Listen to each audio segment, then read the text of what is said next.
Okay. Hey, are we live again? Is it working? Am I here? Am I on this earth? Uh, It looks I think like we're in it this looks earth. like everything's happening. Holy fucking shit. If you're coming to this video before watching the last two VODs, you should probably watch those two first.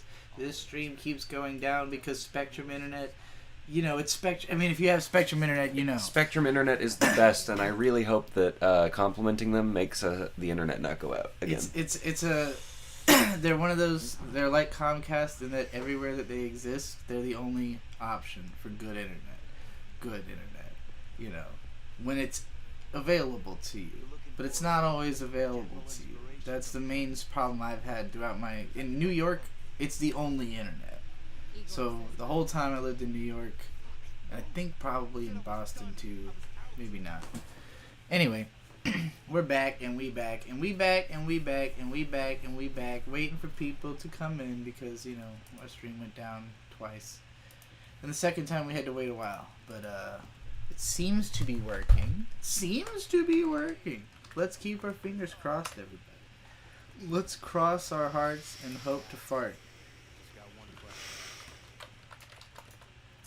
Tweeting about it. The good part is it always gives me an opportunity to advertise.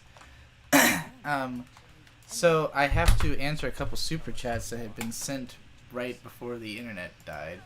I think I was still answering the question. Game series And Tauntaun. Most interested in. I was talking about the Panzer Dragoon games because of the fact that Let's Play Video Games put out a 4-hour video retrospective on it, and it looks really cool.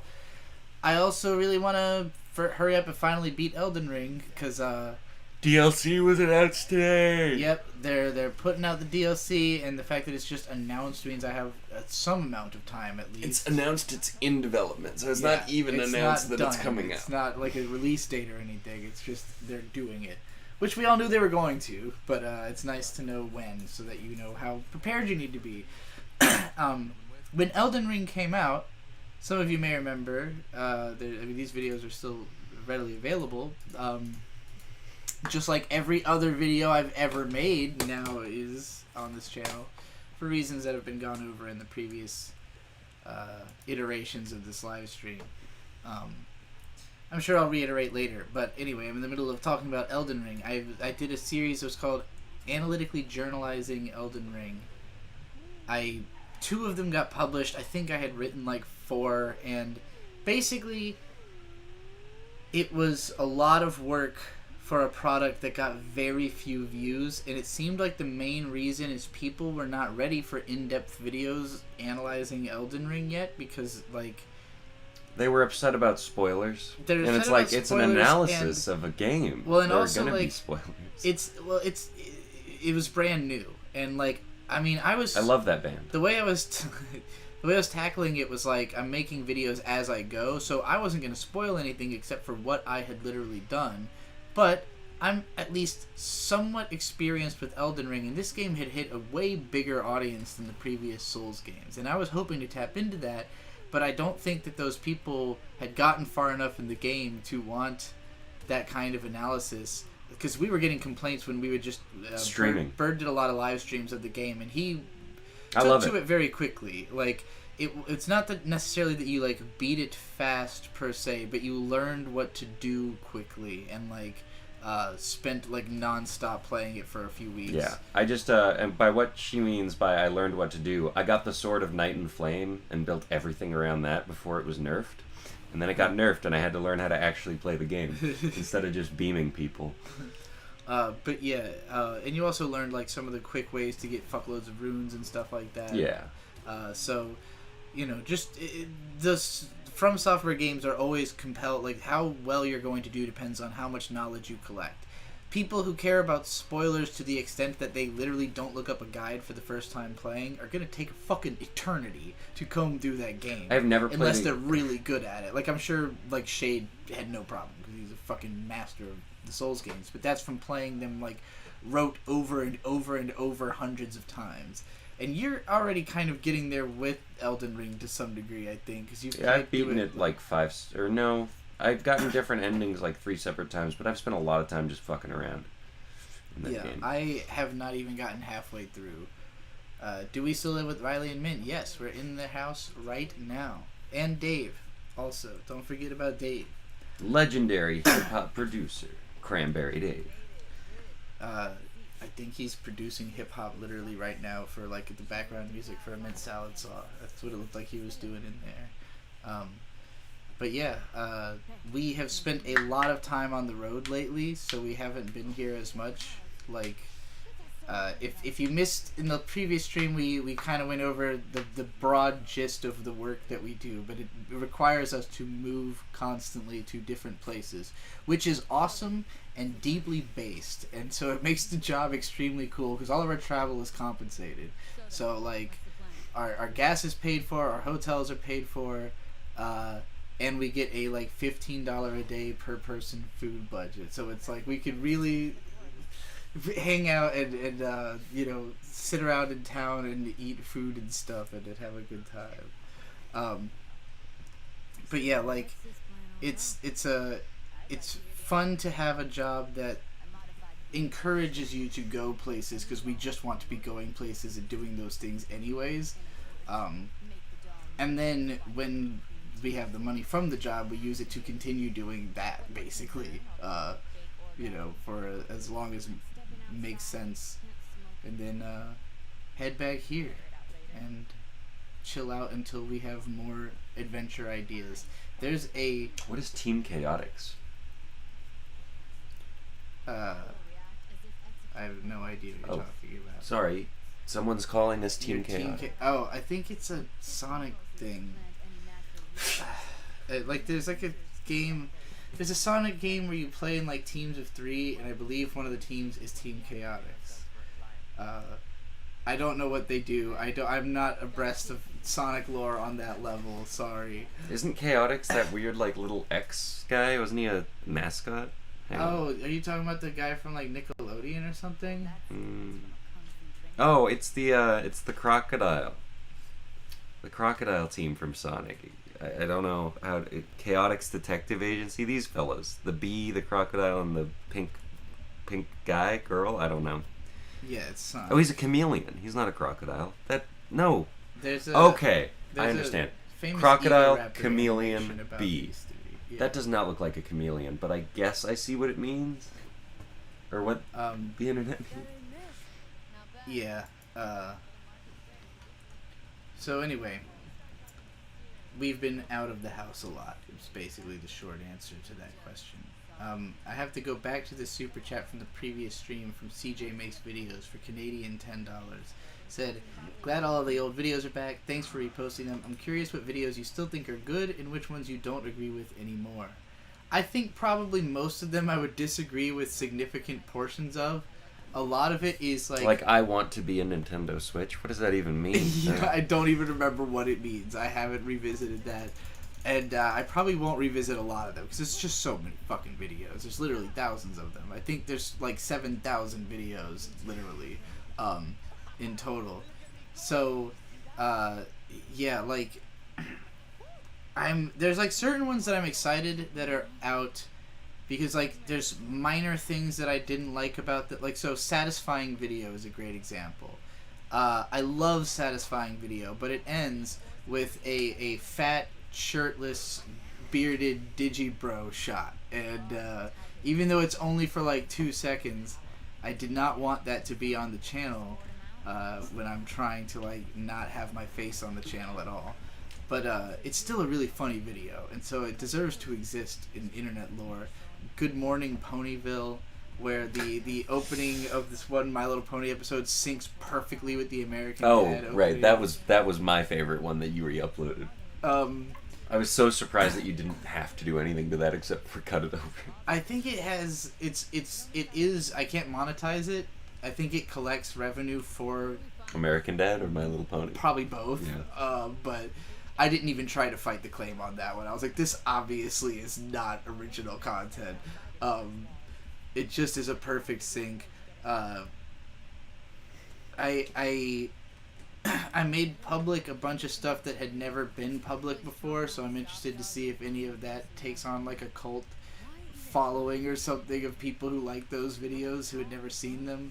I remember conceptually I really love compress decompress. I don't know if I could even listen to, much less read the entire thing again, but like the point it makes is really interesting and I think really important, and is why I think it is informative of how YouTube videos have come to be, like either 1 minute shorts or 11-hour retrospectives, and like it's like that video's theory just like totally actualized in the way that YouTube is consumed now, and I think that's really interesting. That's one I will probably show you, Bird, because it's all text on screen. Well, but every sentence I say, there's an additional paragraph that you can read on the screen if you pause the video. So the video is either 10 minutes or like an hour, depending on how you decide to watch it. But it opens with a 1-sentence version of the point I'm making. So like, you know, you could either literally just watch the very beginning and go like, got it, or spend an hour with it if you so chose. So that's one of my favorite conceptual videos I've done. There's a lot of just weird ideas, weird shit, titles of videos that I read and I went, I don't remember what this was about or why I thought I needed to make it. Some of it seems like it's probably hilarious. I would love to listen to the Whirling Dervish podcast, because that was like just deliberately the most like abrasive, like here's exactly what I'm thinking about and what I've been reading on Twitter this week, and I'm screaming about it in my underwear, like that. Obviously not on camera, but that was a show where I had to really get into a certain character in order to perform the show. That's why it's Artso Fartso's Whirling Dervish. It wasn't even Digibro's show. It was Artso Fartso. People often forget that there were multiple characters on these channels. It wasn't just Digibro. It had Artso Fartso as well. Arguably even more important. Is Artso Fartso still alive? Because I know Digibro passed away. Unknown. Okay. Artso Fartso is... It's hard to say, because Artso Fartso is kind of like a cloud, like an enigma of artistic, explosive energy. Is beyond control. Artso Fartso is not something that I could ever... You know, I can't be the determiner of the life or death of Artso Fartso. I saw Digibro die of a weed overdose. I watched it happen. I don't know what happened to Artso Fartso. Queermo is still alive, obviously. You know, still watching JoJo. Still excited for the end of Part 6. That's out. Oh, really? Yeah. Well, I think it's out. I'm pretty sure it is. It's a super chat from Anton Tong. Influential on Game YTM. Does that mean YouTube Music? I don't know. Oh, I'm gonna Google this person. Tim Rogers, creating long video reviews of great games. Okay, so it sounds like somebody I would know. Oh, Action Button. If you're talking about Action Button, I do believe I have watched some of their videos, but like a long time ago. Unless you're talking about someone else, because I just Googled the name and I got various things.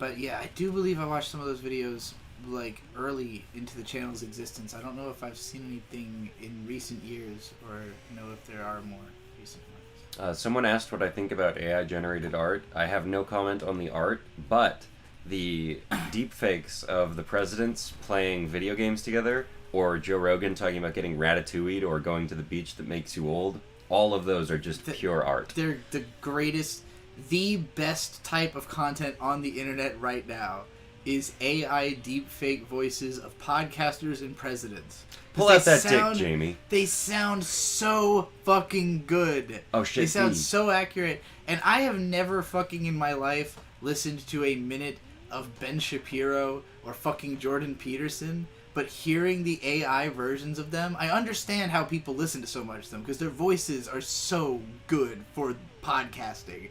But I could never listen to them talk about the bullshit they talk about that I don't care about. Listening to them talk about whether or not they're going to get ratatouille and maintaining the personalities of the characters while having these ridiculous conversations. it's so choice. No. It feels so real. It doesn't have to be cooking. As far as I'm concerned, I now live in a world where like Ben Shapiro and Jordan Peterson are just two idiots who talk about Minecraft on the Joe Rogan Experience with Elon Musk, and fucking all of the presidents are just constantly shitting on each other in video games over TeamSpeak, and that's the world I now actually live in, and I'm much happier there. Politics BTFO. I'm a huge politics fan now.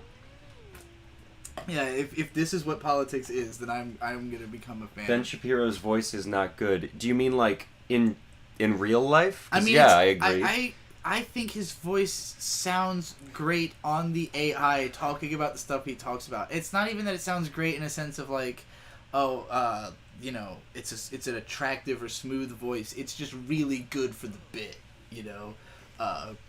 It's really funny to hear a guy who talks like that say the things that the AI makes him say. Whoever makes those, you're doing a great job. Anyway, there was a $5 super chat from Norman Deschant, maybe Dechant, like dechanting something. I'm not gonna. Deschant. $5. I'm glad your videos are back. Good to see here, because you definitely don't see me. And you said here, glad to hear you are doing well. Stay golden bee. Thank you. I will. I am the golden witch. Hang on, I'm seeing F's in the chat. Are we really F? No, that was that they said back. They said F and then we're back. Okay. Yeah, that's old chat. You gotta stay caught up to current chat. I only noticed it after it was already over, so I was like, chill on it and didn't say nothing. You know, I was like, hey. Sure. I only mentioned it because I saw Asher was in the chat. Hi, Asher. Hello, Asher. And Axono. And and Kudere-kun. All these people are regulars, is why they're getting shouts out. If you're not getting shouts out, Sausage Man, I know you've been in these chats before. I'm just gonna shout out everybody. Are there deepfakes of Tupac and Biggie arguing about Pokemon? Not that I know of, but someone please make it. That would be amazing. I'll be shocked if that doesn't exist soon, considering how popular the Vaporeon meme still is. Oh, yeah. There's one of Joe Biden doing the Vaporeon meme. Oh, shit. Damn. It's very good. I really enjoyed it. Kudere-kun, I'm not that regular. That's a very tsundere response to what I said. You're pretty regular. I see you a lot. When it, like... I don't know. Whatever. Or maybe opinion. it's a kudere response to what I said, since that is Kudere-kun. Ben Shapiro's living up to your sister, name. Though. I agree with that statement. Y'all coming to Philly for TDS show? We plan on it. I do not know where we're going. So, because our job requires lots of travel, and we're like working not soon. I mean, we don't can know probably where we're just gonna go ask yet. to be in Philly. Probably. I hope so. It is likely that we'll have work there. Yeah.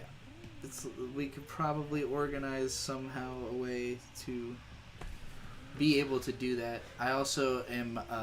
There's a Death Grips show in DC on my birthday, and Victor bought me a ticket for my birthday, so I'm definitely going to see Death Grips for the first fucking time since they've bailed on a lot of tours. I never actually have tried to buy tickets to one of their shows, and the one time that I would have was when they were going to open for Nine Inch Nails, and then they dissolved their band for like a year. It did not do those shows. You know, you're going to manifest and they this lost happening. Trent Reznor's respect.